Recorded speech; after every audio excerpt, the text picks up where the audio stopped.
I'm just stuck using this chair. Makes sense.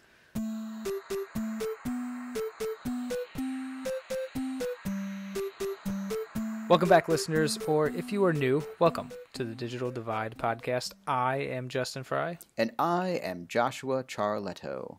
This is episode 18, so let's cut to the chase. Do you have anything you want to talk about before we get into it? No, let's just do it. I'm excited. Just do it? You don't seem very excited.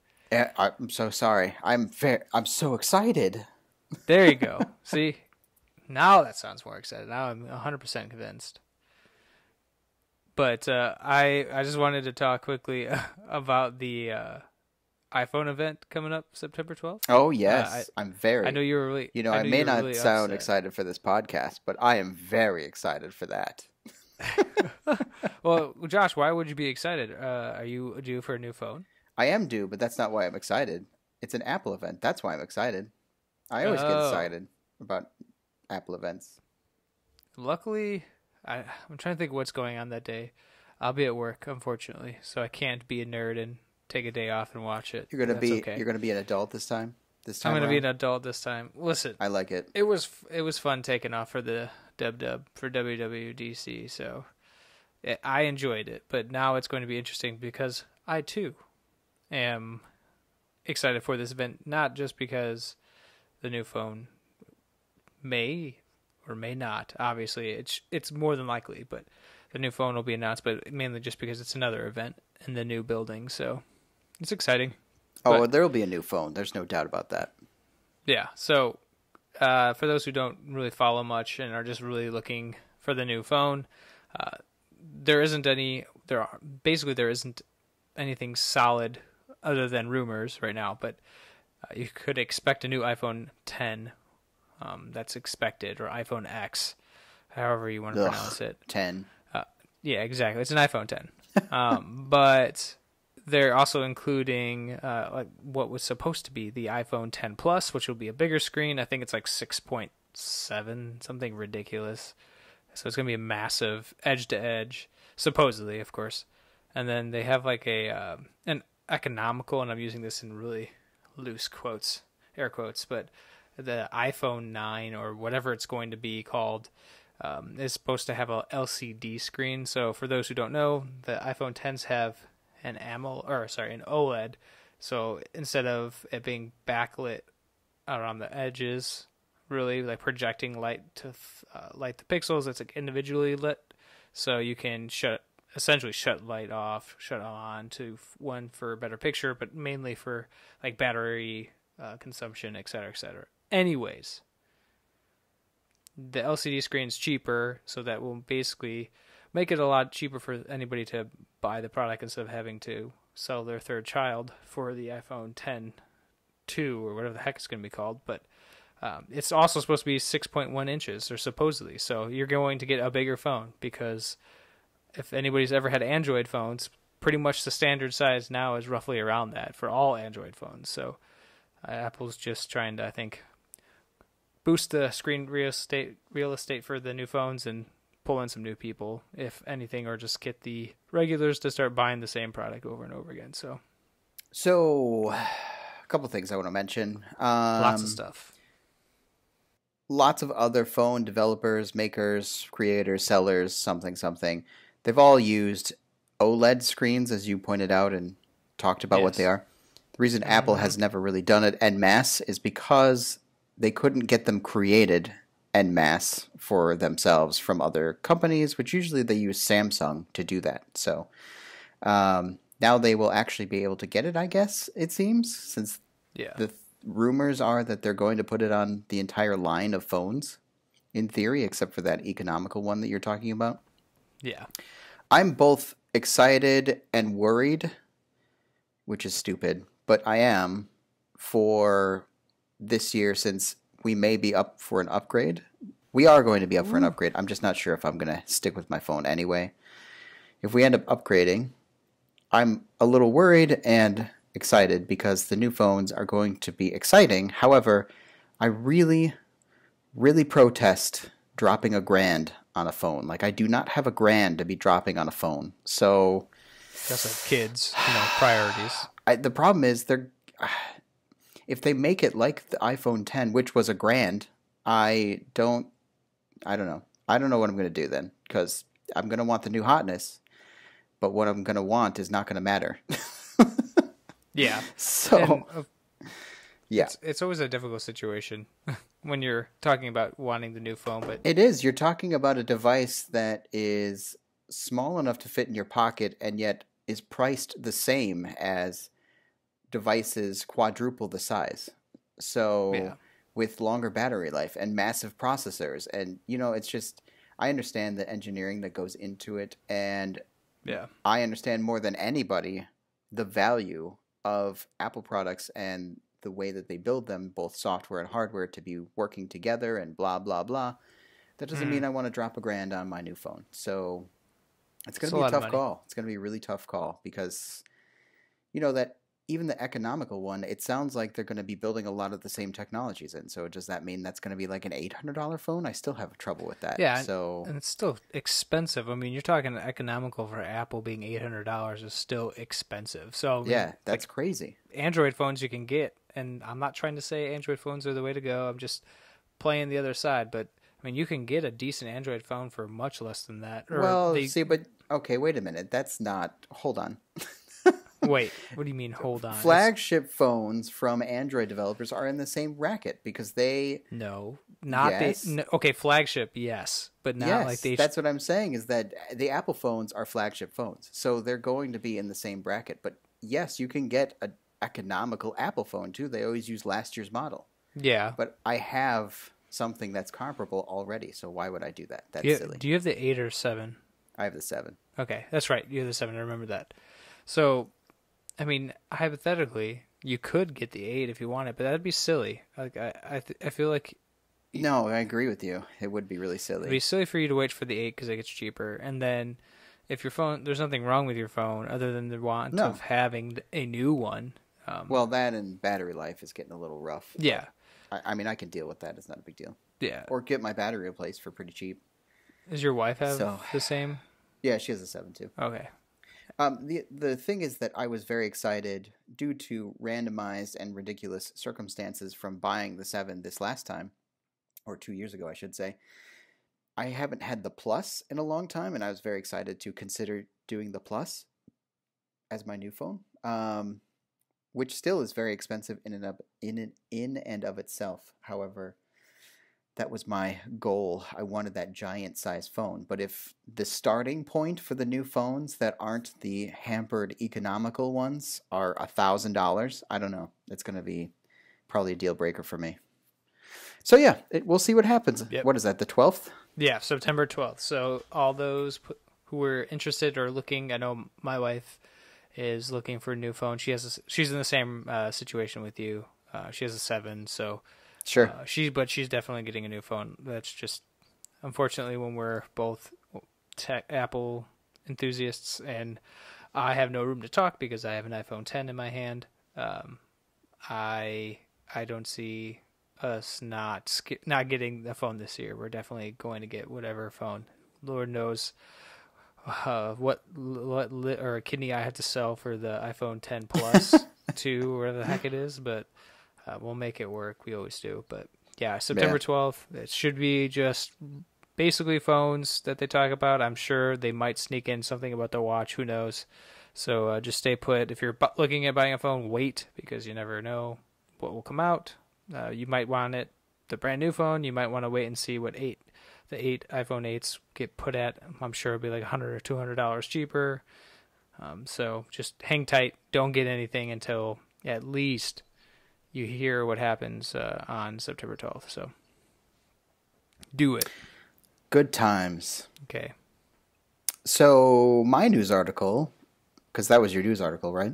Yeah, we kind of just talked about it. It's really just the it's surprise.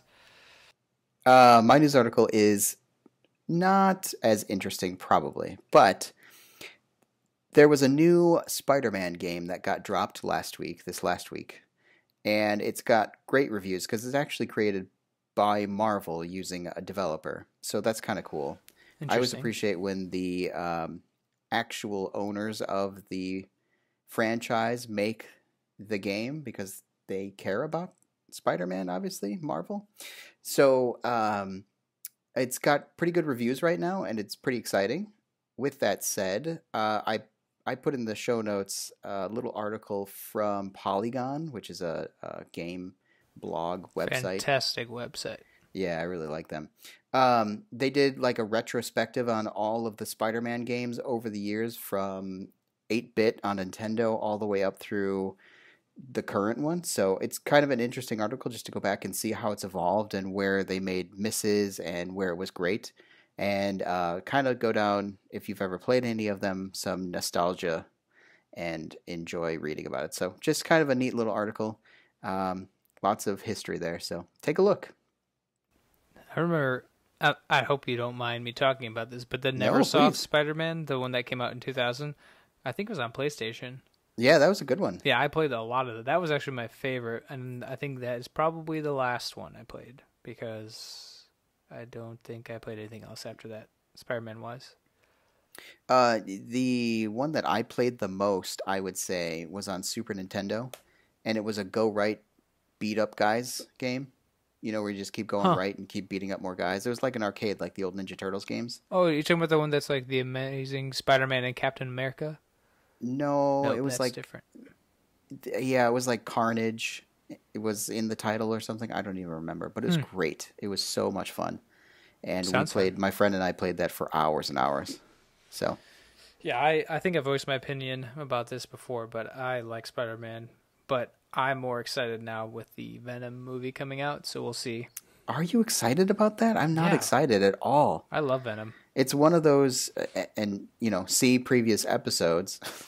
Yeah. It's one of the non-Marvel Universe Studios movies. It's a Fox movie. So I'm not excited. It's going to be interesting. I'm sure it'll be just fine. And just to tell you, since we have to say our opinions on this episode about Spider-Man, apparently, Spider-Man was the only one on Marvel that I like. Well, that's not true. Wolverine and Spider-Man were the two that I actually bought comics for and read. I liked Spider-Man a lot. I think everybody really did. Spider-Man was kind of Marvel's main cash cow for a while. So, anyway, that's my opinion. Good to know. It's a good opinion. That's why we have you on here, Josh. Aw, thanks. And I say nice. And I say we. There's only you and I. So yeah, right. It's not like anybody else is on here. Thanks for inviting me back. I appreciate it. What is this? It's a podcast? Is that... Yeah, radio. We're doing radio right now. Oh, they still make that? It's a radio show. It's the Josh and Justin Adventures of something. I don't know.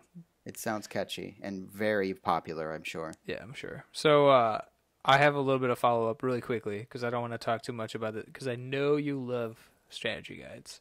Oh, yeah. I got mine in the mail. And first of all, it comes with a map of the entire game. So all the shrines are there. I'm avoiding looking at it. Yes, that's a good idea. So that's one thing I will not look at because I do want to find the shrines by myself.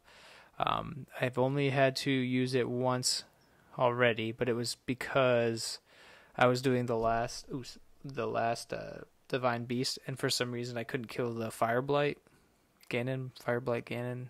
Oh, sure. And I didn't understand because I ran out of arrows, so I'm just like running around in circles going, he's hurling things at me, and I'm like, I can't hit him because he keeps engulfing everything, and I was really curious, like, well, how the heck am I going to get at this guy? And realized, spoilers, that you throw the bomb at him, your bomb, any one of your, I don't know if there's, what's the terminology for it, just the bombs, we'll call them that.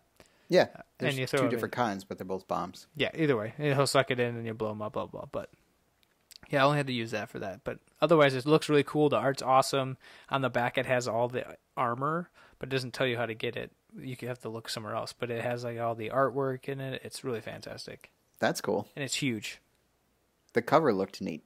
You sent me a text with the picture of the cover. That looked great. Yeah, it's definitely nice quality too. The pages are thick. I like the quality of this. So, but that's it. That's all I'm talking about because I don't want to rehash any feelings. Well, my follow-up is actually about strategy guides as well. Really? Yeah. Isn't that interesting? I found a game that really embodies my feelings on strategy guides. And that game is called Chrono Trigger. The original Chrono Trigger? There's no other. There's only one. There's definitely a remake coming out or something coming out. They released it on DS a long time ago, but that was it.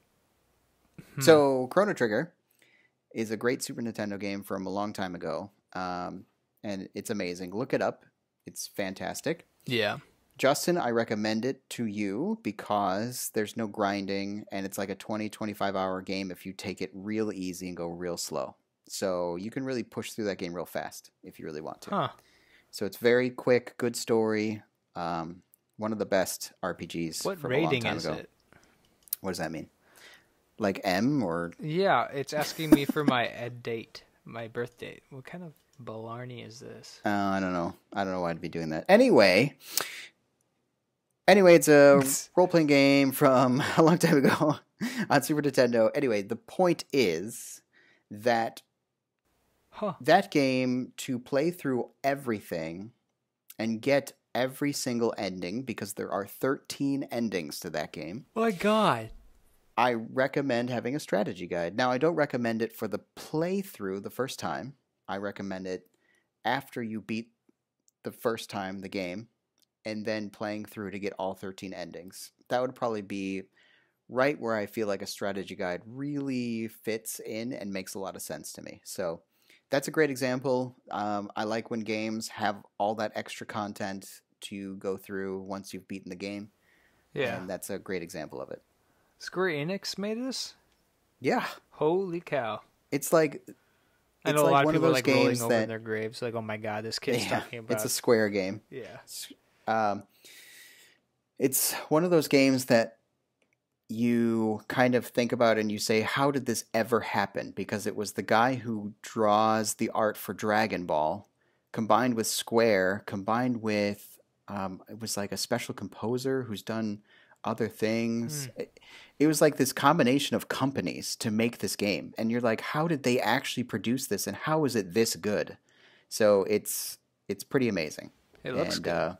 Definitely check it out. I remember people telling me about it prior. You might have told me at one point, but there's a lot. Yes. There's a few podcasts and other individuals that were always recommending this as a place to start if you ever wanted to go back and play older RPGs. And this looks really good. And it's actually, now that I look at it, the graphics are pretty cool because it reminds me of, I mean, now how the whole throwback scene of, like when we talked about Octopath Traveler, like it looks very similar. So you can see that Octopath was pulling a lot of that, and is made by the same company. So yeah, it's got that whole Final Fantasy look it's from really way cool. back on the Super Nintendo. It's really cool. JRPG.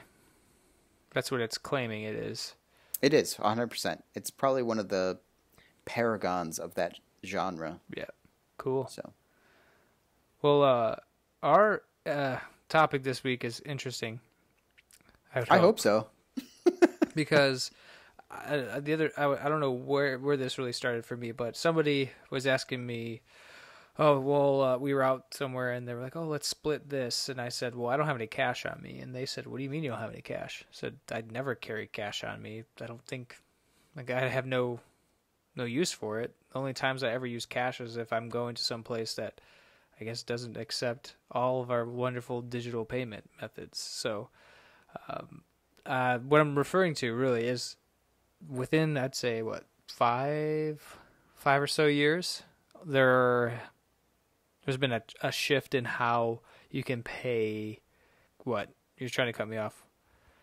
I was just going to add, that's all. I would say that there's a shift in personal digital payments. Yes. Yeah, digital payments. And what do we mean by this is not just going online and, typing in your card so that some hacker can take it and blah, blah, blah, because I'm sure a lot of people are already going to that right now. Why would you put your card on the internet? All those terrible people are going to steal your info. Like, well, no, but now we have the ability to not just do that, as terrible as that sounds, but we have a lot. There's so many. There's like Venmo, there's Chase has like a quick pay. All these banks are starting to do their own form, and I think people get confused and like what the differences are, like if they're like how people use it. Is it safer? Is it, I mean, is it better than what we do now? And is it going to be something that we use in the future? And I thought we'd just kind of talk about it and how our experiences have been with it. So did you want to, by any chance, start us off, Josh? Sure. I'm happy this is happening, or it has been happening over the last, like you said, 5 years or so. Yeah. I personally use Apple Pay the most, obviously, because why would I do that? I don't know. But I also use the Chase Quick Pay sometimes, who they use Zelle to do that, actually. Yeah. Zelle's the name of the company. So I like this a lot. There's a lot of reasons. Did you want to talk about the security first, or did you want to kind of break down the different types and companies? Yeah, let's break it down because people are probably a little confused. So I have my notes here. Well, first, let's define what we're talking about. So not just being able to pay at the terminal being where you swipe your credit card with your phone, not just that part of it, but also the fact that you can send money digitally to friends and family and vice versa, like back and forth, just by, like in the case of Apple Pay, typing in a number and then hitting send. Yep. And then they receive that money and it goes into their bank. Yes. So that's a great example of it. So it's not just about I go to the store, I tap my phone, which is a terrible, terrible misnomer. But I tap my phone and I've paid. Yeah, you're not really tapping. It doesn't. No, anything. Hopefully it's not physically touching anything. That's the point. Yes. And then the other thing is I'm sending you money personally back and forth. Yeah, so starting from, I think, the most basic of them all, PayPal was like a secure form of sending money, and that was really used through like buying things online through eBay. And I'm pretty sure that's the same company now, if I'm not mistaken. Or at least there's a big partnership between the two. I'm sorry, I'm going to interrupt. I'm very sorry because I should have said this before. What? I'm very, very sorry. Who were you with that was surprised that you didn't have cash? What is that? Like, nobody has cash anymore. Nobody has cash. If you say Ed, I understand, but nobody has cash anymore. Okay? People, hello, people out there. Cash isn't around anymore. It's been like that for a long time, regardless of all of these payments. Yeah. People have been carrying around their bank cards forever, and debit cards, and credit cards. That's been the payments. I mean, we're talking like the last 5, 6, 7, even maybe 10 years. The U.S. is at 70% payments using digital or using a card. Yeah. So this is nothing new. I can't believe they were shocked that you didn't have cash. Like, I never have cash. They're like, how do you pay for your tips? I'm like, I just do it through my card. That's why they give you a line to add it. Pay for your tips? Yeah, I was like paying for tips and what else? Who is this person? Like, clearly, you just write it on the line. I don't know if it was... I don't know who it was. It was somebody recently, and they were just like so shocked. I'm like, oh, of course I'm not going to have cash. Why would I have cash? Also, cash, I mean, this is going to sound stupid. I feel like cash is more likely to be stolen in a sense because there's no tracing it. Like someone could just take all the cash out of your pockets and boom, it's gone. No one's going to be able to track it or stop you from using it. So, of course, I'm not going to hold cash. And the times that I use it, honestly, is only for church. Like, that's it. Yeah. Maybe. I'm so shocked that they were so shocked. That doesn't make any sense to me. I mean, the vending machines nowadays have card readers on them. You don't. Yes. I mean, granted, still a little hesitant on using those, but when it gets, to the point where you need a Coke or you need a candy bar, I mean, you're going to swipe it and it's going to pop out a candy bar, just like if you were to insert cash. It's no different. So, except it's coming right out of your bank account. See, but the new forms of payment negate all of that concern. So let's get there. I'm sorry to interrupt and mess up the flow here. I wanted to take a minute to kind of give my own reaction to the shock that somebody said to you that you don't have cash. I don't know why people have wallets anymore. Like, I think I should just have everything in my phone. I mean, besides my... That's the dream, of course. Unfortunately, I don't think you can do that with your driver's ID because you need an actual copy. But my insurance is on my phone. My cards are all on my phone. Some people keep their license as a picture on their phone. I've never done that. I don't think that works. But Well, it's not valid if like a cop pulls you over, but it is useful to kind of prove that you are who you are Yeah. sometimes, or if you need like the number off of it real quick. Yeah. I don't know. Maybe. But that's another point. That's a whole other animal. But Yeah. back to like PayPal. PayPal was securing the payments over the internet, and really PayPal was, I think, the start of people getting comfortable with digital payments, or at least for me it was, because I knew there was backing behind it. There was some sort of security. Well, and that was the key because they were put into effect essentially by eBay. Yeah. And that was because digital payments were so insecure and so untrustworthy, especially over eBay. I mean, for goodness sake. And then you had this new third party that could stand between you and problems and back the issues and also say that if they can't recover the money, they're going to give it back to you, kind of thing. Right, exactly. And after that, I think that was, like I said, was a start. And now, fast forward a couple years, and I unfortunately don't know what the first one was. And I think it was probably Zelle or Venmo or something like that. Yeah, it was one of those. But we were started getting to the point where, like, you're out with your friends, for example, and we're out at the bar, and your friend buys you a drink, and you're stubborn, and you don't want them to pay for your drink, so you're like, well, I'll just Venmo the money to you. And individual takes out his phone, goes to the app, and has his buddy as a friend, and literally sends $5 from his bank account straight to his buddy's Venmo account, and boom, now you've literally transferred $5 of real money into his Venmo account, and he's paid for it. No need for cash. And I think that the crazy thing is that you can do that quick, and it goes through within seconds. You've now essentially paid off your friend. It's insane. So that is something that anyone can do with any phone. I doubt they have anything like a web-based application. I think it's all mobile applications, so you're not going to be able to like Venmo people's money. Not what I'm saying. You could do it on Apple Pay with a Mac. You can? Yeah, I'm pretty sure. Well, that's kind of silly. You can absolutely do Apple Pay on your Mac using Touch ID if you have a Mac with Touch ID. But I think you can send money to people using... Yeah, you can, in messages. The point of this is supposed to be like mobile. To me, it's supposed to be you're not bringing your laptop around to go make payments. You have your phone and you can just easily put a note to it saying, paying Eric for, I don't know, gas money. Boom, done. And it's pretty easy. Do you use any of these besides, you've already said Apple Pay, but... I use Apple Pay all the time. I use Zelle through Chase as well. I've used that a couple times just because Chase backs them and such, and you know, I want to see a big bank backing something like that, so I chose Zelle at the time, and so I've done that a couple times. Yeah. I mean, when I first started and this whole scene started with Venmo, Zelle, what are the other ones out there? I don't really know. Those are the really big ones. There's another one that I can't think of. Well, there's Google Pay and Samsung Pay as well.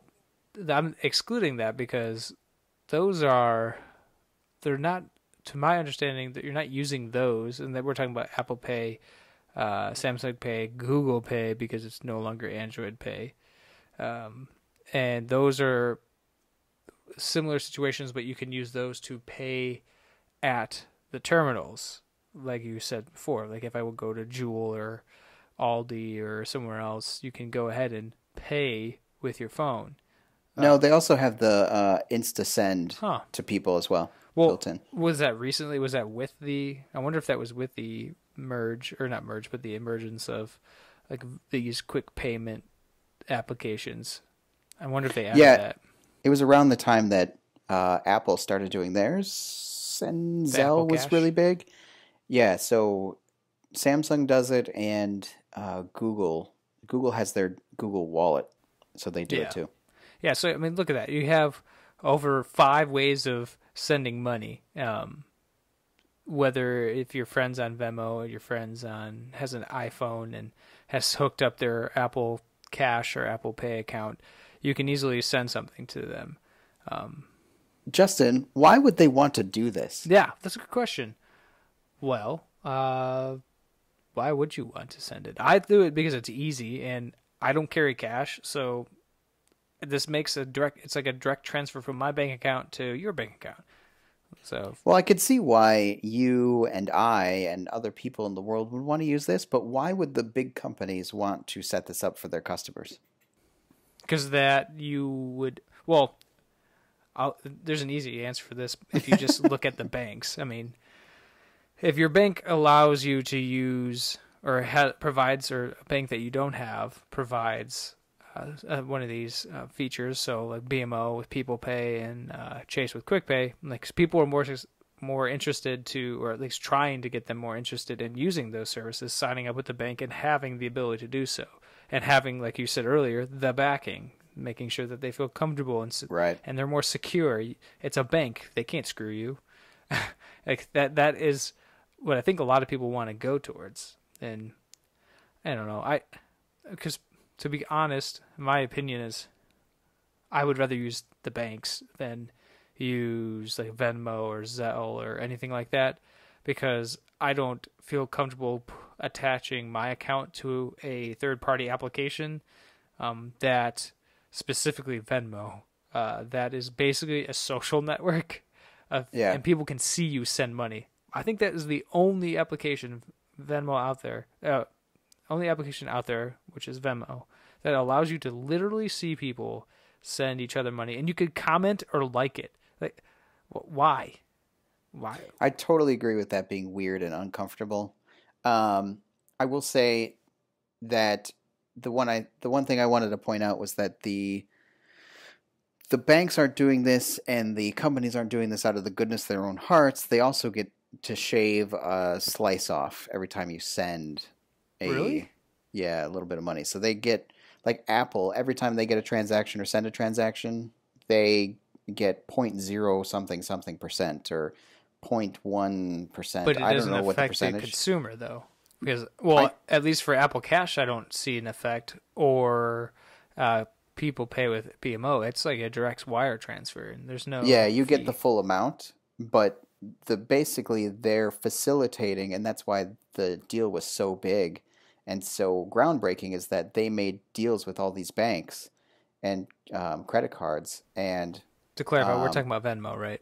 no, we're talking about Apple Pay. Okay. But all of them operate this way, where they've made this deal with a bank, and when you send money, you're actually sending it through that bank, and the bank is just taking less of a profit off of the top of that. So Apple gets a slice. So does Google. So does Zelle. That's why they're doing all this. They're actually, every transaction they receive, they're getting a slice. So, I mean, it's a molecule size slice, but kind of like Office Space, when you keep slicing it off, you get enough and you make a lot of money. I mean, you're talking hundreds of millions of people sending transactions potentially. Right. And this is why I think I wanted to bring this topic up, is because where we started was we're making it easier, and we meaning just in general. Right. The idea of this was just to send money quick and secure to and from individuals, friends, family, just another medium of paying somebody instead of paying with cash or however you want to say it. But now we've gotten from that feel to what I feel now is you have an application like Venmo, and like just on the homepage, if you don't have an account, you can sign up with your Facebook, and that should be that is like the number one thing that bothers me about this application, is that you can sign up with your social media account, so that not only does that application show people, I think, local to you or just randos paying each other, but you will now hook up your Facebook account, and I correct me if I'm wrong, you can turn off or turn on a permission that allows you to show people that you're paying other people on your Facebook. Yeah, you can, and I totally disagree with that. But Or at least I would never do that myself. like, why whether would or not I disagree. I don't know why anyone could you imagine say like you have a political figure, and you might ask Justin, why would a political figure do something like this, or a public figure have an account sign up with a Facebook? That's a good question. Why would they do that? I mean, why would they send lewd messages to their mistresses over their government issued iPad? But people still do it. So, like, I don't know what else to tell you. It's gonna happen. But could you? Imagine? Yeah, no. There's no limit to stupidity. No, and and people. The worst thing is, and I'm getting on a rant now. People will put stupid things in the comments, so they'll because you could put the note and say why you're paying them, and people just put, the dumbest things, and it's like, it doesn't make any sense. There's no limit to how much people are willing to give away of their privacy. Yeah, right. Anyway, for the most part, I think that digital payments like this are actually useful and make it easier and better. I like them a lot. Me too. I'm not saying I don't. Yeah. I think that's a example of a not so great version of this story. Right. I really don't think that's useful to anybody other than being like openly like, hey, I gave you money. See? Yeah, see? Or, hey, I gave this person money. And it's just another way of, I don't know, putting on a show, in my opinion. And here's why. And don't get me wrong, I've used Venmo once, and that was the last time I used it, when I saw it posted, and I could see my sister paying people. Like, we were on the account, and I never added her. I never said anything about adding contacts or like allowing contacts to sync in with this application, but yet I saw my sister paying people, and it was like the oddest thing ever. But like, I can definitely see the use of this in like fantasy football leagues, which we have. I'm in one right now, and the problem with getting money from people is just holding them accountable. And what I think is really cool, and this is totally a side tangent, but the commissioner this year decided that if you don't get money paid by a certain date, he'll start knocking points off your scores every week. And I think that's genius. So this way you can, in the group, you can send a message and send the payment form to the individual, like, hey, I paid, and make other people like guilt trip themselves and being normal human beings and paying on time. So I guess, but this highlights another thing of mine that I think doesn't align with the general public, and that is that I don't log into anything that's not Facebook with my Facebook account. Yeah. I would never do that. And I think that, unfortunately, that is now one of the standard things. Like, oh, just log in with your Facebook account and you're in. And people do it all the time. And just remember that when you log in with your Facebook account, you're giving permission to Facebook to mine all of that data, or openly you're giving that data to Facebook. And vice versa, back to the application that you're using it. They're now getting access to all your friends' data, not your friends' data, but like you're basically giving them free reign to Right, you're now linking all of that together. Exactly. And there's been several sites that I, of course, can't remember for the life of me which ones they were, but I actually wanted to use, and they only had login with Facebook, and I was like, no, I'm good. I'm not going to use this. It's just like when you use your Google account to sign in, which I do use. Strangely, I'm more okay with that. It's so weird, but I'm more okay with that than I am with Facebook. But that, again, speaks to the varying levels of trust I have with these companies. Yeah, I was about to say, I think that's based off the companies, and that's what I want to get at too, is that if you truly trust Venmo and you feel comfortable sending it, and it might just be our generation and your generation / the in-between, and the younger folk right now, wow. Hold on. Younger folk. The kids nowadays, then they're using this to pay people, and it's just the norm. Like that. I didn't ask my youngest sister, but I'm sure she would be doing the same thing, is paying friends, oh, thanks for picking up the tab on this, or thanks for buying me that, I don't know, hot dog. What is the business decision to make that an option to show publicly other people who you've paid through Facebook, what does that say about the company? I think that says a lot, and why I personally would choose not to trust them. Yeah. That's just my opinion. I don't know if it's trying to advertise the app. Well, obviously it is. It's one part advertise the company, advertise the application service that it provides. But like, what else? What else are you doing?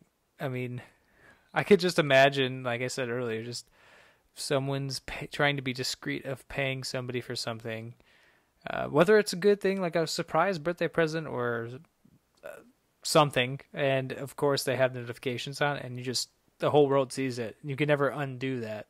Somebody saw it. Somebody took a snapshot of it, and I don't know. It's just the whole privacy thing here rubs me the wrong way, and making a social media or social network out of paying people is a little odd. I mean, next thing you know, we're going to have emojis as special unlocks for, I don't know, Snapchat filters with the integration with Facebook. It's just... My goodness, you can string a lot of buzzwords together there, Justin. Yes. Because that's what's going to happen. You never know. Yeah. I mean, it could very well happen. Get off my lawn. Get me my shotgun. Well, see, now you're talking about guns, and that's a whole... Yeah. So one thing I want to underline for sure, though, before we run out of time, is that from the terminal side, and actually from the online payment side with these services, for the most part, when you're talking about Samsung, Google, and Apple, there's another side to this, and that is that it's actually more secure. Yes. And the reason for that is the payment that when you do the transaction, you are actually paying using a token and not your actual credit card numbers or credit card information. So what happens is that Apple and Samsung and whomever it is, they generate a token based off of your information with a third party. Not that they're sharing your information with the third party, but they're getting a token from a third party for the transaction. And then that then becomes the credentials for the transaction. So if somebody were to say, I don't know, do a middleman attack and take your stuff in between the transaction, it would be gobbledygook. It wouldn't be actually your stuff, like your credit card number or your personal information. So that happens both at the terminal and if you're buying stuff online with Apple Pay, or if you're sending stuff to a person using Apple Cash. Like, that's all hidden behind their technology that's separated then, which is great. And that's a huge advantage, and why when I go somewhere, if they take Apple Pay, I use Apple Pay for two reasons. And I'm sorry, this is going long. I'll let you jump in here in a second. You're fine. I'm in the same boat. One is that you're protecting your data with a token. So you're anonymizing your stuff to the person you're buying from. So that'd be like, say, Jewel takes Apple Pay now. Yeah. I go and I use my phone because they're never getting my credit card number or my debit card number from me. It's all anonymous. But the second part is the number one way that people are stealing credit card numbers and also doing identity theft through credit card numbers is when you swipe your card. That right now is the big game. Yes, you the have skimmers. Yeah, you have a skimmer that you physically put on the terminal, and it's very difficult to find or see if you're not really looking for it. And you swipe your card through. That physical action is the easiest way to get that information. And when you use a phone, or they also have cards that have the near field communication, so you can get the cards where you actually just tap the card. If you're doing that, there's no physical contact between your device and the terminal, which is huge because that changes that whole game. That negates the use of skimmers 100%. Yeah. So you're getting like double security. Nothing's ever perfect, of course, but at least you're getting more peace of mind, and it's very, very difficult to hack that stuff. There's no physical contact other than the digital contact through the device and the terminal. So, granted, like you just said, it's not perfect, I'm sure, and there are already skimmers out there that I'm sure will intercept that handshake and take that information, but it's a lot harder, and I think it's more complicated. Yeah, and then on top of that, you take that information, it's not even the real information. Exactly. So that's huge. So that's what I want people to know, that these forms of payments are are far more secure than you think they are. And I would always recommend, if you have the ability to, and if you don't want to use your card, you can actually set them up on your phone. Most, if not all, smartphones have the ability to do this, and you can set it up so that next time you're at a store or a grocery store or wherever it might be, and you're like, oh crap, I forgot my wallet. Boom, your wallet's right there in your phone, and you can actually use that. So, but yeah, I think it's the way to go. I would strongly recommend it. And more places are taking it. And yes. if you're Samsung, you're using the Samsung Pay, you actually can use that anywhere that they have a credit card terminal. Yes. So go ahead, use it. There's nothing to be scared about it. And it's only getting more secure as we go on. So I also love the fact that in order to use the payment on my phone, you have to have my fingerprint. Or in your case, your face. Yes. Yes. So hypothetically, someone could chop my face off or take a picture of my face and actually nothing like positive thinking. Yeah. But yes, it makes it a little difficult for somebody to make a payment unless they steal your physical identity. Yeah, I mean, chop my thumb off and there you go. It's like you can pay all you want. It's like all the Bond movies or like Austin Powers. The retina scan. Digital payments, good. Yes. So let's go ahead and cap the night off, or cap the episode off, by doing what we do best, and ranting. Oh yes, ranting. My favorite. Yes, it's not true at all, but it's still fun. Is it a generational thing? I don't know. I think it's more like a stress reliever, just to get something off your chest. And we tend to do it. It's supposed to be helping you talk it out. Yeah, I guess. Or at least put it out into the ether so that it's just out there in the world and you don't have to think about it anymore. Yeah, so that other trolls can just jump on board and be like, yeah, you're totally right. I just hate it. And then just spirals into a petition to, I don't know, do something about it. Anyways, so mine quickly just goes over, or actually ties into me buying, or when I bought the strategy guide. And like I said, it wasn't, in the previous episode, it wasn't available, so they had to order it. And so they were like, oh, it'll be the express shipping. And I went, oh, cool. So how long does it take? And they said, it's almost like Prime. It usually takes 2 days. So I expected from the day I purchased it, the next following day would start the clock. And so I watched the tracking number, and it said, okay, yeah, it left. And then it got lost. It was in New Jersey, and then said it came into Illinois, but then said, oh, wait, sorry. I don't think it actually was scanned yet. So I'm going to still say it's in New Jersey, and it's still there. And it kept, like, the fluctuation on the date went from, like, it was supposed to be on the Friday after ordering, and then the Tuesday the following week, and then it went to Sunday. I'm like, wait a minute, this doesn't make any sense. And then finally it was delivered on the 4th day, which, believe me, is still relatively fast. I'm not complaining, but why would you call it express shipping if it's guaranteed 2 days? And then the not so express shipping? Yes, it should be like it's express in the sense that it moves fast from one point to the next, but not actually getting to you. That's a great way of putting it. So please don't make me feel like I'm actually going to get something faster by just putting like extreme fast on it. So thanks. Not that I want to put names to problems, but who was the shipper in this particular scenario? It's like the double whammy of UPS and USPS. Because USPS is the worst, and there's no way to accurately track it when it gets into USPS hands. Like it just sits in one spot. At least the times that I've done it with them, it just sits in one spot, and then it gets delivered. You're like, wait a minute, I never saw it move. Yeah, it's not actually being tracked. It's also silly because the USPS and I don't get along, and when you damage my mailbox and say it's my fault, do not even start. I forgot they did that to you. Like, seriously. Like, it didn't open up all the way. So you smash it open? Like, that doesn't make anything better. But anyways, I'm done. Well, mine is not as interesting, but I will say it. So if you have a dog and it continually gets out and runs through the neighborhood, this has never happened, by the way. Never That's happened. Sarcasm, Justin, just so you know. Okay, thanks. If you have a dog and it's running through the neighborhood constantly, like it constantly gets out, can you please do something to change the situation? Please.